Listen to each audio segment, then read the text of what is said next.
今日我要介紹呢間賣出嘅店鋪叫做龍星回購中心。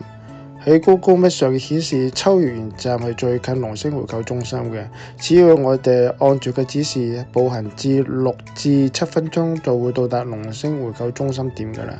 龍星喺全日本都有好多間分店嘅，而一間龍星回購中心呢，主要係收取一啲高危嘅卡，然後我哋香港平時放唔到嘅白卡佢都會，所以有好多當地嘅日本人同外國遊客都會嚟呢度做買取嘅。呢度營業時間呢，就係平日就下晝1點至夜晚9點，星期六日一呢，就係朝頭早10點至夜晚9點。雖然呢度面積唔係話十分之大，但係勝在夠方便，人流都唔算話係特別多。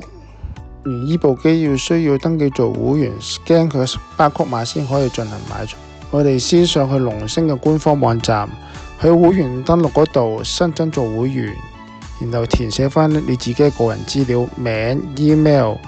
地址，你可以填翻香港地址或者日本酒店都得。完成之後佢會 send 一個巴曲碼俾你，所以最好就喺香港登錄咗先好過去日本。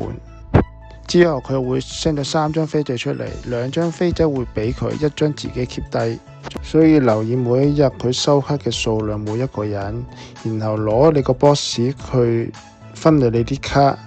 分完之後就去到前台嗰度排隊。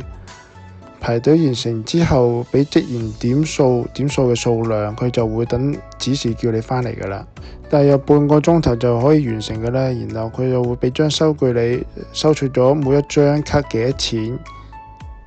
如果對依間龍星回購中心有興趣，可以留言話俾我聽。